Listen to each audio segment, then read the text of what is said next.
தரிசனங்கள் தரிசனமாவதில்லை. விதைத்த விதை மக்கி போவதும் இல்லை.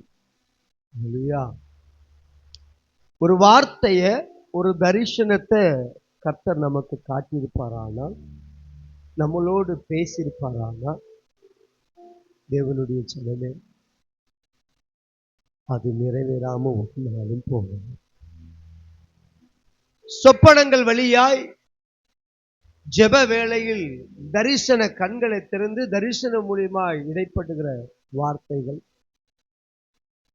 தீர்க்க தரிசனமாய் வெளிப்படுகிற வார்த்தைகள், பைபிள் மெய்யான தீர்க்க தரிசன வார்த்தைகளை கொண்டு நம்மளோடு பேசப்பட்ட அந்த வார்த்தைகள் ஒன்றும் பரிசாய். ஒரு தரிசனத்தை தேவன் தந்திருப்பாரானால், ஒரு சொப்பனத்தை கர்த்தர் கொடுத்திருப்பாரானால், ஒரு வார்த்தையை கொண்டு கர்த்தர் பேசியிருப்பாரானால், அது ஒரு நாளும் நிறைவேறாமல் போகும்.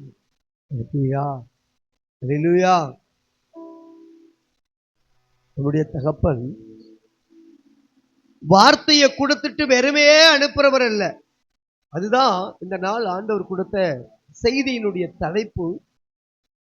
தரிசனங்கள் என்ன சொல்லல, தரிசாய் போவதில்லை, கொடுக்கப்பட்ட வார்த்தை நிறைவேறும். வேதம் சொல்லுகிறது, ஆபுக்குன் புஸ்தகம் 2ஆம் அதிகாரம் 3வது வசனத்தை நீங்க வாசிக்கிற பொழுது, நாம் அடிக்கடி இந்த வார்த்தைகளை தியானிப்பது உண்டு. வாசிங்க. குறித்த காலத்துக்கு தரிசனம் இன்னும் என்ன செய்யப்பட்டிருக்கு, வைக்கப்பட்டிருக்கிறது. அது முடிவிலே அது விளங்கும். அது ஒரு நாளும் பொய் சொல்லாது. அது தாமதித்தாலும் அதற்கு என்ன செய்யுங்க, கொடுக்கப்பட்ட தரிசனம், கொடுக்கப்பட்ட சொப்பனம் நிறைவேறும். அது பொய் சொல்லாது. நான் ஆரம்பத்திலேயே சொன்னோம், தரிசனங்கள் தரிசா என்ன செய்யாது, போகாது. தரிசனங்கள் தரிசாய் போகாது. விதைக்கப்பட்ட விதை மக்கி போகாது. ஒரு விதை விதைக்கிறோம் அப்படின்னா நல்லா புரிஞ்சு கொள்ளணும். அந்த விதை விதைக்கிற விதை அது ஒரு நாள் முளைத்தாகும். இந்த தரிசனம் ஒரு விதைக்கு ஒப்பனையான காரியங்களை நீங்க பார்க்கலாம். வார்த்தை விதை என்பது சொல்லப்பட்டிருக்கு வேதம். வார்த்தையை கொண்டு பேசின தெய்வம் இந்த விதை விதைத்த பொழுது, அந்த விதைக்கு மேல எத்தனையோ கனமான மண்கள் உண்டு, எத்தனையோ கனமான காரியம் உண்டு. மனிதர்கள் மேல, அந்த விதைக்கு மேல நடந்து போற சூழ்நிலைகள் கூட உண்டு. எவ்வளவு பெரிய வெயிட் வச்சாலும் சரி, இந்த விதை அந்த நாள், அந்த குறிப்பிட்ட நேரம், அது நிறைவேறி வெளிப்படக்கூடிய நாட்கள் வருகிற பொழுது, அது தன் இருக்கிற இடத்தினுடைய மேலிருக்கிற தரப்பு, அந்த மண், அந்த தட்டு, அந்த கல் எவையா இருந்தாலும் அதை பிளந்து அது முன்னேறி வெளியே வரும். அதை இப்படி சொல்லலாம், அது முண்டிக்கொண்டு வெளியே வரும். எவ்வளவோ கனமான மண்ணு தான் மேல இருக்கு. அடியில விதைக்கப்பட்ட அந்த விதை அது முளைத்து எழும்பும் பொழுது எவ்வளவு, அந்த விதைக்கு மேல எவ்வளவு வேர்கள் ஓடினாலும் சரி, எவ்வளவு கனமான பாறைகள் இருந்தாலும் சரி, அவை எல்லாவற்றை தாண்டி தனக்கு குடிக்கப்பட்ட தன் வெளிக்கு வரக்கூடிய அந்த நாள் வருகிற பொழுது, அந்த விதை முளைத்து எழும்பி அது தன் மண்ணையும் தன் கல்லையும் தன் பாறைகளையும் பிளந்து கொண்டு அது வெளியே வெளிப்படும். அதுதான் தரிசனம். நமக்கு கொடுக்கப்பட்ட வார்த்தை, நமக்கு கொடுக்கப்பட்ட சொப்பனம் இன்னும் நிறைவேறலையே, இன்னும் தாமதிக்குதே என்று சொல்லி இருப்பீங்கன்னா, உங்களோட தான் கர்த்தர் இன்னைக்கு பேசுகிறேன். என்னோடு பேசப்பட்ட வார்த்தைக்கும் எனக்கும் சம்பந்தம் இல்லாம எதிர்முறையா இருக்குது என் வாழ்க்கை, அநேக தடை கற்களை போல இருக்கு அப்படின்னு நினைப்பீங்கன்னா இன்னைக்கு உங்களோட கர்த்தர் பேசுறீங்க. சொல்றாரு, எவ்வளவுதான் உன்னை கீழே அமுக்குனாலும் சரி, நீ முண்டிக் கொண்டு மேல வருவ. உனக்கு கொடுக்கப்பட்ட தரிசனம், உன் வார்த்தை நிறைவேறும் நாட்கள், அந்த நாட்கள்ல நீ முண்டிக் கொண்டு மேல வருவ. எத்தனைதான் உன்னை அமுக்குனாலும் சரி. பெரிய பெரிய மலைகள்ல நம்ம பார்த்திருக்கோம், சுற்றில் வர அந்த மலை அடிவாரம், அந்த மலையே தனியா இருக்கிற மாதிரி தெரியும். கல்லு அவ்வளவு பெரிய பாறையா இருக்கு. அந்த பாறைக்கு நடுவே இருந்து ஒரு மரம் ஒழுக்கு. ஏன்னா கர்த்தருடைய வார்த்தை அதுதான், தரிசனம் அதுதான். அது ஒரு குறித்த நாட்கள் வரைக்கும் தாமதிக்குமே தவிர அது முளைக்காம போகாது. அதான் சொன்னாரு, தரிசனங்கள் தரிசாய் போவதில்லை. விதைத்த நிலம், விதைத்த விதை அது மக்கி போவதில்லை. கர்த்தருடைய தரிசனம் நிச்சயம் நிறைவேறும். கர்த்தர் என்னோட பேசியிருக்கிறார், கர்த்தர் உங்களோடு பேசியிருக்கிறார் அப்படின்னா அந்த வார்த்தை நிச்சயமா நிறைவேறும். அது தாமதிக்குமே தவிர அது தரிசாய் போவாது, நிறைவேறாமல் போகாது. எல்லாருக்கும் தெரிந்த மனிதன் யோசேப்பு. 37ஆம் அதிகாரம் ஆதியாகம புஸ்தகத்துல அவரிடத்துல சொப்பனத்தின் மூலியமா கர்த்தர் பேசுகிறார்.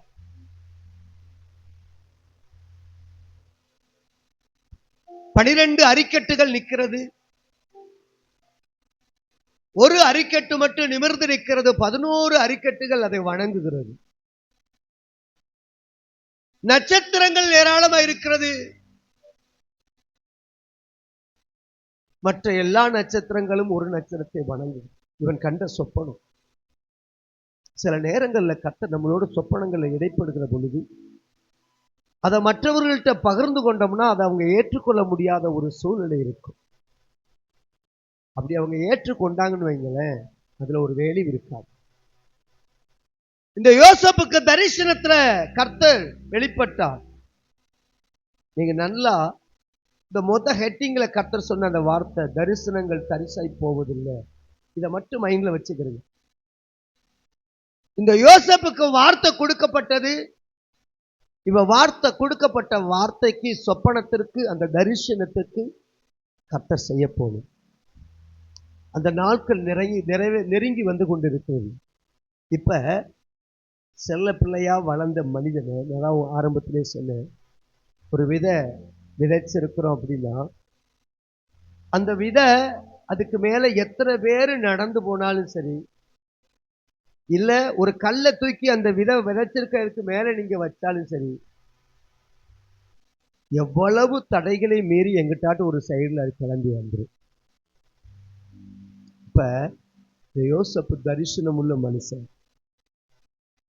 இஸ்ரவேலுடைய சமஸ்த சபையும் போஷிக்கும்படி பெற்றுக்கொண்ட ஒரு மகா பெரிய தரிசனம். பஞ்சங்கள் இருந்து தப்புவிக்கும்படி தெரிந்து கொண்ட ஒரு தேவதாசன்.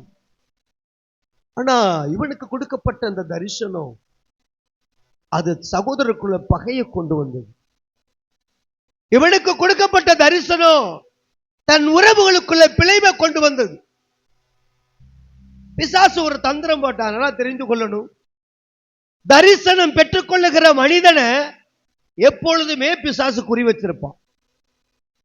தரிசனம் இல்லாத மனுஷன் மேல பிசாசு சொப்பனத்துல கூட வெளிப்பட மாட்டான். சில பேர் சொல்லுவார்கள், நான் படுத்திருந்த பொழுது வானத்துக்கு பூமிக்கு நிற்கத்தக்கதாக ஒரு பெரிய கருப்பு உருவம் என் மேல வந்து அமர்ந்தது. இது தேவனால் அபிஷேகம் பண்ணப்படுகிற ஒவ்வொரு பிள்ளைங்க வாழ்க்கையிலையும் இது முதல் படி. இந்த தரிசனத்தை காண்காம யாரும் வர முடியாது. அப்படி ஒரு தரிசனத்தை அவங்க கண்டு அந்த சொப்பனத்துல அவங்க ஜெயிச்சுட்டாங்கன்னு சொன்னா அவங்கதான் ராஜ்யத்தை சுதந்திரிக்க போறது. அதுதான் முதல் தரிசனங்கள். இப்ப யோசேப்புக்கு கொடுக்கப்பட்ட தரிசனம் பரிசு. இப்ப இந்த தரிசனத்துக்கு ஆண்டவர் நிறைவேற்றுவதற்கு சாதகமா இருந்துச்சு அப்படின்னு பாத்தீங்கன்னா பாதகமா இருந்துச்சு. பிசாசு ஒரு திட்டம் போட்டான், இவன் இந்த இஸ்ரவேல் சமஸ்த சபையும் போஷிக்கிறவனா மாறிடுவான்னு சொல்லி தன் சகோதரர்களை யோசேப்புக்கு விரோதமா முதலாவது எழுப்பி விட்டான். இவன் தரிசனத்தையும் அழிச்சிடணும் அப்படிங்கிறதான் பிசாசுடைய திட்டம். நல்லா பாருங்க, பிசாசு ஒரு திட்டம் நம்ம போடுவான்னா ஆண்டவர் ஒரு திட்டம் போடுவார் நமக்கு. எத்தனை பேர் விசுவாசிக்கிறீங்க? உங்களுக்கு தரிசனம் கொடுத்துருப்பாருன்னா நீங்க பார்க்கறதெல்லாம் உங்களுக்கு எதிரடையா இருக்குன்னு நினைச்சுக்கிறீங்க. உங்களோட கர்த்தர் இருந்து நடத்துகிறார். தரிசனம் பெற்ற எந்த மனிதனுக்கும் சூழ்நிலை சாதகமா இருக்காது. எப்ப சாதகமா மாறும் தெரியுமா? அவன் அந்த இடத்துக்கு அந்த வித முளை கிளம்பி அப்படியே படர்ந்து வரும்பொழுதுதான் சாதகமா மாறும். இப்ப யோசேப்ப போன இடத்துல அவனை பிடித்து ஒரு பெரிய பால் அடைஞ்ச கிணற்றுக்குள்ள தள்ளி போடுறாங்க. பிசாசு நினைச்சா இதோட இவன் கதை முடிஞ்சிச்சு, இந்த தரிசனம் முடிஞ்சிச்சு. ஆனா ஆண்டவர் அங்கதான் ஒரு துவக்கத்தையே வச்சார். தரிசனம் பெற்ற தேவ பிள்ளைய நல்லா தெரிந்துக்கோ, உன் வாழ்க்கையில இந்த தரிசனம் நிறைவேறுவதற்கு மாறா இதோ ஒரு குழியில நான் கிடக்கிறேனே நினைப்பீனா நினைச்சுக்க. பிசாசு சொல்லுவான் இதோட முடிஞ்சுன்னு. ஆண்டவர் ஒண்ணு மேல ஏற்றி கொண்டு வரதுக்கு முதல் படி அதுதான். சில நேரங்கள்ல உயர இருந்த நம்மளை திடீர்னு தாழ கீழே கொண்டு போய் வைப்பார். சம்பந்தமே இருக்காது. உதாரணத்திற்கு ஒரு நல்ல மாளிகை வீட்டுல வசதியா வாழ்ற ஒரு பெண் பிள்ளையவே வச்சுக்கிறீங்களா, ஆண் மகனையும் வச்சுக்கிறீங்க. கொண்டு போய் ஒரு குடிசை வீட்டுல குடியிருக்க வைங்க. ஒரு நாள் என்ன செய்ய முடியாது. ஏன்னா அங்க சுகபோகமா எல்லாமே இருந்துச்சு. இங்க இல்ல, இருக்க முடியாது. தரிசனம் பெற்ற பிள்ளைகளுக்கு சொல்றேன், கர்த்தர் இன்னைக்கு சொல்றது அதுதான். உயர்வுல இருந்து நீ கீழே இறங்குறியா, நீ கர்த்தருக்கு நன்றி சொல்லு. ஏன்னா அடுத்து உன்னை தூக்கி வைக்கிற உயரம் பெருசா இருக்கும். ஒரு ஸ்தானத்துல இருந்து கீழே இறங்கின உடனே தரிசனம் பெற்ற பிள்ளைய சோர்ந்து போயிடும். இந்த யோசேப்ப குழியில தூக்கி போட்ட உடனே பிசாசு நினைச்சான் இதோட முடிஞ்சிச்சு, இவன் தரிசனம், இவன் வாழ்க்கை முடிஞ்சிச்சு நினைச்சான். ஆனா ஆண்டவர் சொன்னாரு அங்கதான்டா துவக்கம் சொல்லி ஆண்டவர் தேவன் யோசேப்பை கொண்டு போய் எகிப்து தேசத்துடைய போத்திப்பார் வீட்டுல கொண்டு போய் கர்த்தர் அதிபதியா வைத்தார். சிந்திச்சு பாருங்க. அடிமை தரிசனம் பெற்றவன் என்னைக்கும் பார்க்கறதுக்கு ஏழ்மையா தெரியுவான், அற்பமா தெரியுவான். அவன் ஒன்றுமே இல்லாதவனை போல தெரியுவான். அவனுக்குள்ளதான் தரிசனம் வெளிப்படும். அவன் எதுலையும் தன்னை காமிச்சுக்கிற மாட்டான், பெருசா காட்டிக்கிற மாட்டான். இந்த யோசிப்பு அடிமையா கடந்து போறான். ஆனா இந்த யோசிப்ப போத்திப்பாரனுடைய அந்த அரண்மனைக்கே அதிபதியாய் கர்த்தர் மாற்றினார். வேதம் சொல்லுது 39ஆம் அதிகாரம், ஆதியாகமம் 39ஆம் அதிகாரம் 2வது வசனம் 3வது வசனத்தை வாசிப்பீங்கன்னா எங்க இருந்தாரா? தரிசனம் கொடுத்தவர் விலகி போகலையா, விலகி போகலம்மா. தரிசனம் கொடுத்தவர் உங்களோட தான் இருக்கிறார். உங்களோடு பேசினவர் உங்களோட கூட. நீ எந்த தேசத்துக்கு போனாலும், எவ்வளவு பெரிய அடிமையா போனாலும், உன்னோட அவரும் அடிமையாய் வருகிற தேவன். யோசேப்புக்கு வெளிப்பட்ட தெய்வம் சொப்பனத்தை கொடுத்தவோட போவல. இப்ப போத்திப்பார் வீட்டுல எகிப்து தேசத்துல அடிமையா போயிருக்கிறான். அந்த கர்த்தரும் கூட போறான்.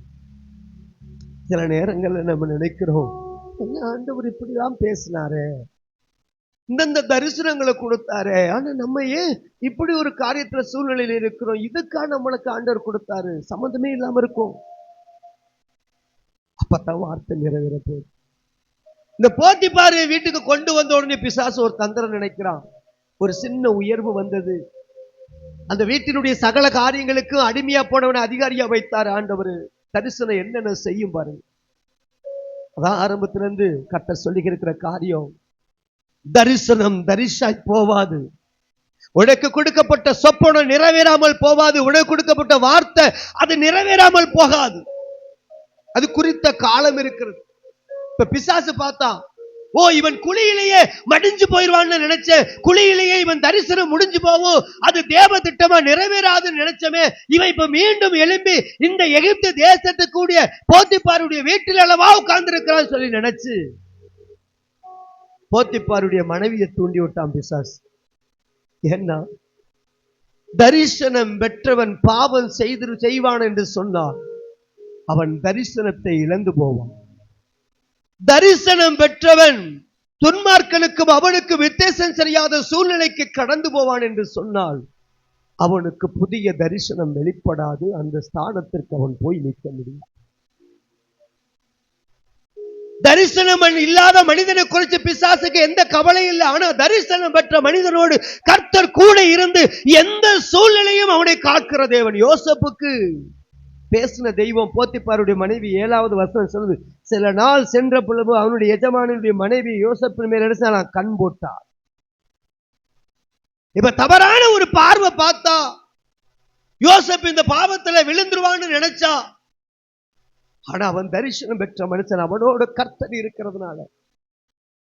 சிந்திச்சு பாருங்க, பாவம் செய்யல, யோசேப்பை தூக்கி சிறையில போட்டப்பட்டார். சில நேரங்கள்ல தரிசனம் பெற்ற பிள்ளைங்க உங்களோடு கர்த்தர் சொல்லுகிறாரு, உனக்கு எதிரடையா நீ செய்யாத ஒரு குற்றத்தை உன் மேல தூசித்து உன் மேல நினைச்சவங்க அவதூறா சொல்லி அதை பழிக்கக்கூடிய சூழ்நிலை வரும். நீ நினைத்துக்கோ, நீங்க நினைச்சுக்கிறீங்க கர்த்தர் உங்களோட கூட இருந்து உங்களை தப்பு வைக்க வந்தாங்க. நல்லா சிந்திச்சு பாருங்க. இந்த போத்திபார் என்ன சொல்லியிருப்பா யோசேப்பிட்ட, ஏய் அடிமையா வந்த, ஆனா உன்கிட்ட இருக்கிற சில உண்மைகளை பார்த்து என் வீட்டில் உள்ள சகலத்துக்கும் உன்னை அதிகாரியா நான் வைத்தேன், என் மனைவியை தவிர. யோசேப்பு சொல்லும் பொழுது அப்படித்தான் சொல்லுவார், இந்த வீட்டில் உள்ள எல்லாத்துக்கும் எனக்கு அதிகாரியாக்குனாரு போத்திபார், அவருடைய மனைவியை தவிர.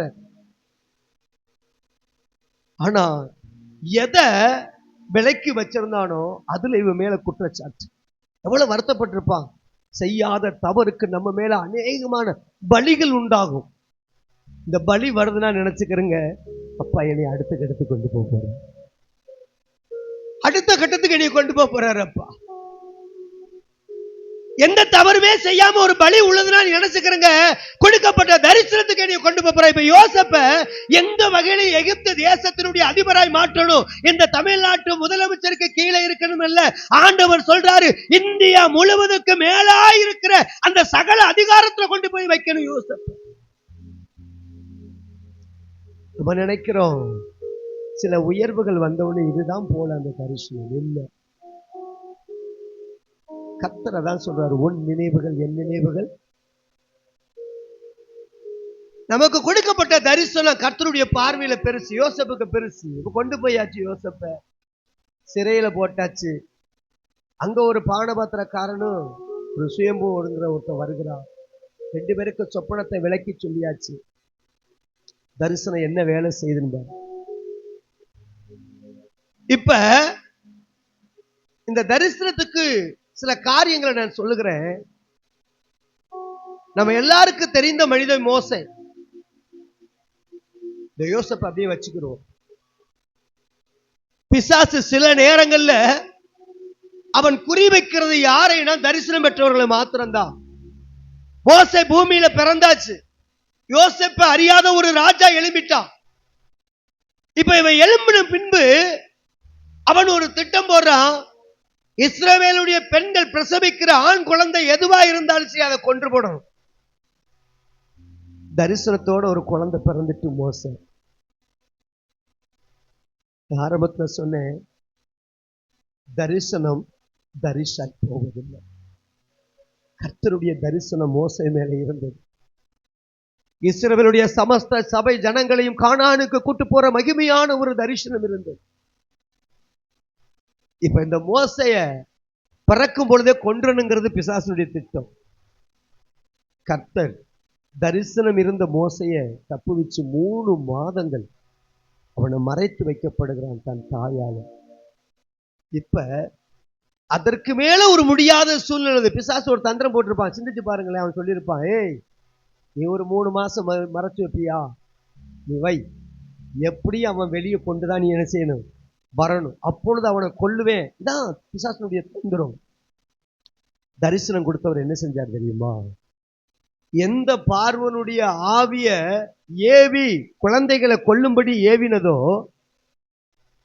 அதே பார்வனுடைய வீட்டுல மோசையை வளர வச்சார் கர்த்தர். இதுதான் தரிசனம். எந்த இடத்துல கர்த்தர் உங்களை உயர்த்தணுமோ, யார் உங்களை அழிக்க நினைக்கிறாங்களோ, யாரு நீ ஒன்றுக்கும் உதவாதவன் சொல்றாங்களோ அவனை கொண்டே உங்களை போசிக்க வைப்பாங்க, உங்களை உயர்த்துவான். மோசையை கொண்டு போய் 40 வருஷம் எந்த மனிதன் அழிக்க நினைச்சானோ அவன் வீட்டிலேயே வளர வச்சாரு கர்த்தர். அதான் நம்ம ஒரு பழமொழி சொல்லுவாங்கல்ல, உன் கையை கொண்ட உன் கண்ணை. மோசை மேல இருந்த தரிசனம் பெருசு, தாங்க முடியல.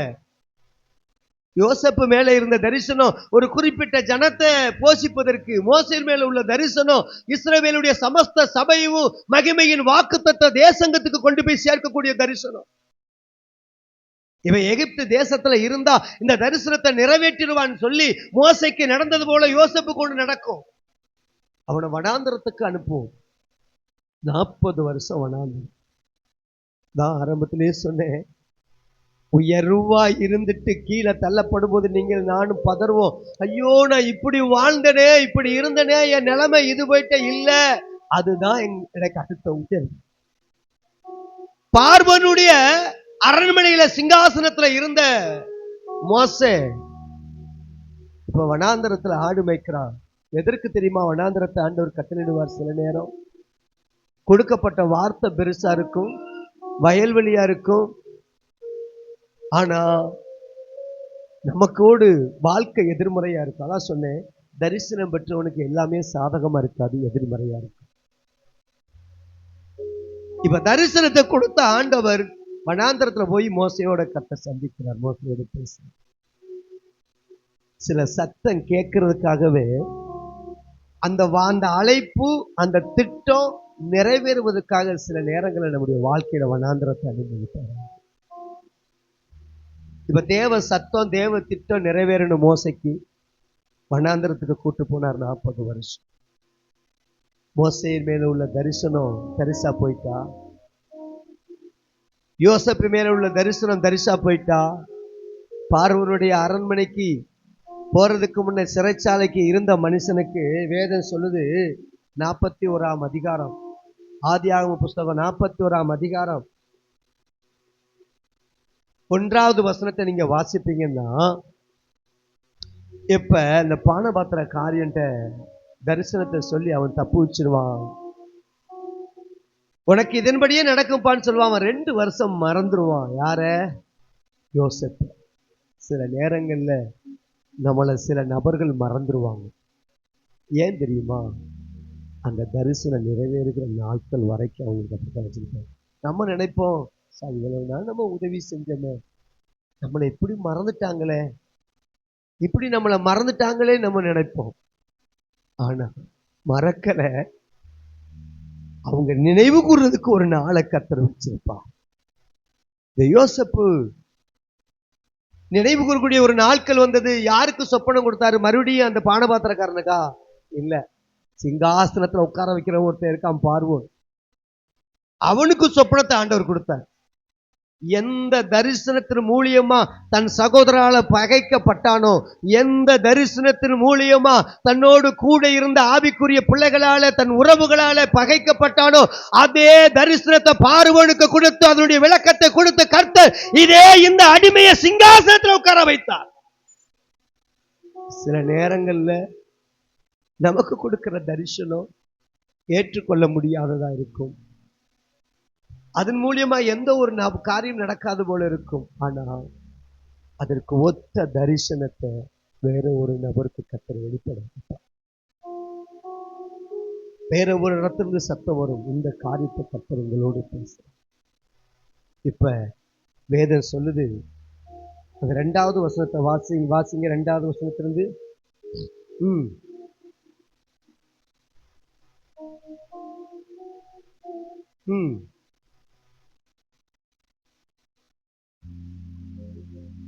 இப்ப இவன் தரிசனத்தை சொல்றான். பானபாத்திரக்காரன் எல்லா காரியத்தையும் கொண்டு போய் என்ன செய்யறான்? அவன்கிட்ட சொல்லப்பட்டது, நேரம் இல்லாதனால கடந்து போறோமா. இப்ப தேவன் கொடுக்கப்பட்ட தரிசனங்கள் எல்லாம் அவனோட இருக்கிற தீர்க்கதரிசிகள் எல்லாருக்கும் சொல்றான். ஒரு மனிதனுக்கும் அந்த தரிசனத்தை விளக்கி என்ன செய்ய முடியல, காட்ட முடியல. இப்ப வேதம் சொல்லுது, அந்த பானபாத்திரக்காரன் சொல்றான் ஒரு வார்த்தை, 9வது வசனம். அப்பொழுது பானபாத்திரக்காரன் தலைவன் பார்வோனை நோக்கி, நான் செய்த குற்றம், நான் ஒரு தப்பு செஞ்சுட்டேன். சில நேரங்கள்ல நம்ம உதவி செஞ்சவங்க மறந்துட்டாங்கன்னா நமக்கு வலிக்கும் பார்த்தீங்களா? அந்த வலிதான் கர்த்தர் இந்த பானபாத்திரக்காரனுக்கு கொடுத்தான். நம்ம இந்த உதவி செஞ்சாங்களே, நம்ம மறந்துட்டோமே, இப்படி சொன்னானே. இந்த சொப்பனம், இந்த தரிசனம் பார்வோனுக்கு வராவிட்டு அவன் மறந்துருப்பான். இந்த நேரம், குறிப்பிட்ட நேரம், இந்த முளை கிளம்பி இது வெளியே வரக்கூடிய நேரம் வந்துச்சு. பானபாத்திரக்காரன் யோசேப்பை நினைத்தார். எல்லாம் தெரிஞ்சுக்கிறீங்க, நமக்குள்ள போட்டிருக்கிற தரிசனம், நமக்குள்ள போட்டிருக்கிற விதை, இது முளை கிளம்பி தடைகளை உடைத்து இது எப்ப வெளியே வருமோ அப்பொழுதுதான் அநேகர் அறியும்படி கொண்டு வருவார். அது வரைக்கும் இந்த விதை என்ன செய்யணும்? கீழே அமர்ந்துதான் இருக்கணும். நான் காலையில ஒரு வார்த்தை சொன்னேன். நம்முடைய சந்தைக்கு போய் ஒரு பெரிய மாங்காய் பார்க்கறதுக்கு அழகா இருந்துச்சு, நல்லா உருளையா பெருசா இருக்கு. அதை ஆசைப்பட்டு வாங்கினேன். எதற்குன்னா அதனுடைய அந்த மாங்கொட்டையை எடுத்து நம்ம வீட்டில் என்ன செய்யணும்? முளைய போடணும். போட்டேன். அது மேல தண்ணி அடிக்கும் பொழுதெல்லாம் ரொம்ப ஆசையோடு அடிச்சுக்கிட்டே இருப்பேன். ஒவ்வொரு நாளும் அடிச்சேன். இந்த வந்துடாதான். ஒரே ஒரு நாள் ஒரு சின்ன இலை விரிஞ்சிச்சு. என் இருதயத்துல இருந்த சந்தோஷமா, எப்படி ஒரு சந்தோஷம்! சில நேரங்கள்ல நமக்கு எதுவுமே நடக்காம இருந்து ஒரு சின்ன அற்புதம் நடந்ததுன்னு ஒரு சந்தோஷப்படும் பார்த்தீங்களா? இதே போல அந்த தரிசனத்துக்கு ஏற்ற ஒரு காரியம் நம்ம வாழ்க்கையில் அப்படி வெளிப்படும்போது ஒரு சந்தோஷம். யோசேப்பு சிறையில இருக்கும் பொழுது இந்த பானபாத்திரக்காரனுக்கு சொப்பனம் வரும்போது பானபாத்திரக்காரன் சொல்லுவான், நீ பார்வனுடைய சமூகத்துல நிற்கும் போது என்னை நினைச்சர்ல அப்படின்னு சொல்லி. அப்ப யோசேப்புக்குள்ள ஒரு சந்தோஷம், நம்ம தரிசனம் நிறைவேறப்போ 2 வருஷம் தாமதிச்சிச்சு. 2 வருஷம் ஆச்சு அவன் நினைவு கூறுகிறது. 2 வருஷத்துக்கு அப்புறம் தான் பார்வனுக்கே சொப்பனம் வருது. இப்ப இந்த மரம் லேசா அப்படி வளர்ந்து வரும் பொழுது என் இருதயத்துல அவ்வளவு சந்தோஷம். சார், நம்ம சாப்பிட்ட, நம்ம விரும்பி போட்ட அந்த மான் கொட்டை முளைச்சிட்டே அப்படின்னு. இப்படித்தான் ஆண்டவர் நம்முடைய தரிசனத்தை நிறைவேற்றுகிற நாட்கள்ல சாதகமே இல்லாத இடத்துலதான் நம்மளை கொண்டு போய் நடத்தி கொண்டு போவார். அதான் சொன்னேன், தரிசனம் பெற்ற மோசே 40 வருஷம் வனாந்தரத்துல உருவாக்குனார் ஆண்டவர் இந்த தரிசனத்துக்கு நேரம். வேதம் சொல்லுது, அவனை போல சாந்தமுள்ளவன் ஒருவன் இல்லை.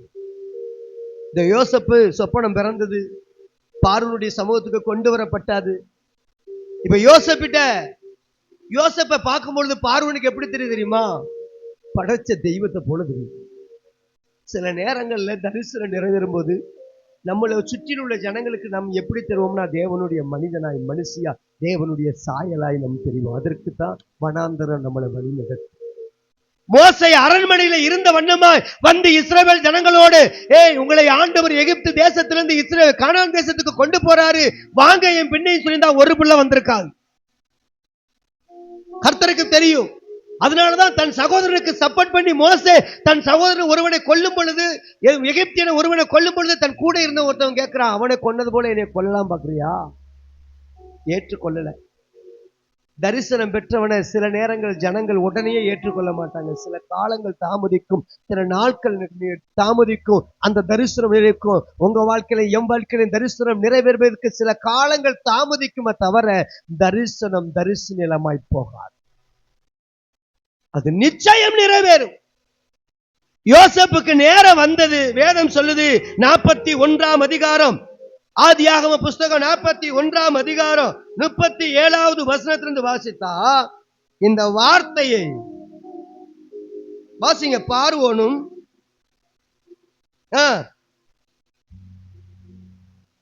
எப்படி இருந்ததா? இதாங்க தரிசனம் பெற்றவன். தரிசனம் பெற்றவன் சொல்ற அந்த வெளிப்பாடு பெருசா இருக்கும், அது கிரகிக்க முடியாதா இருக்கும். அதுதான் கர்த்தர் சொல்றாரு. விதைக்கப்பட்ட விதை அது மக்கி போகாது, தரிசனம் தரிசா போகாது, நிறைவேறாமல் போகாது. இப்ப நிறைவேற நேரம் வந்துருச்சு. இப்ப முளை கிளம்பிட்டு இப்ப வெளியே வரணும். இப்ப யோசப்பு பார்வன் கொடுத்த அந்த சொப்பனத்துக்குண்டான விளக்கத்தை கொடுத்த உடனே சுத்தி நிற்கிற ஜனங்கள் எல்லாம் அங்கீகரிக்கிறது. ஒரு நாள் அவன் தரிசனத்தை சொல்லும் பொழுது கூட பிறந்தவங்க ஏற்றுக்கொள்ளல, தகப்பன் ஏற்றுக்கொள்ளல, தன்னை கொலை செய்யும்படியான வைராக்கியம் உண்டாச்சு சகோதரருக்குள்ள. ஒரு நாள் அவன் சொப்பனத்துக்கு விளக்கம் சொல்லும் பொழுது அநேகர் அவனை அறியும்படி. இப்ப சொல்றான் 38வது வசனம் சொல்றது, அப்பொழுது பார்வோம் தன் ஊழியக்காரனை நோக்கி, தேவ ஆவியை பெற்ற இந்த மனுஷனை போல வேற ஒருவன் உண்டோ? தரிசனத்துக்கு தலைவன் இவன் ஐயா. எப்ப தரிசனம் நிறைவேறுகிற நேரத்துல, உங்களுக்கு கொடுக்கப்பட்ட தரிசனம் நிறைவேறுகிற நாட்கள்ல எந்த ஜனம் உன்னை அங்கீகரிக்கலையோ அதே ஜனம் ஒரு நாள் உன் பாதத்தில் வந்து சொல்லும், இது தேவன் கொடுக்கப்பட்ட தேவ ஆவியை பெற்ற மனுஷன் என்று. அதுவரைக்கும் ஏற்றுக்கொள்ளாது, அதுவரைக்கும் ஏற்றுக்கொள்ளாது. அந்த தரிசனம் நிறைவேறுகிற நாட்கள் வரும் பொழுதுதான் சொல்லும், இவன் தேவ ஆவியை பெற்ற மனுஷன், இவனை போல வேற ஒருவனும் கிடையாது. உங்களுக்கு எனக்கு அப்படித்தான் அப்பா சொல்றேன்.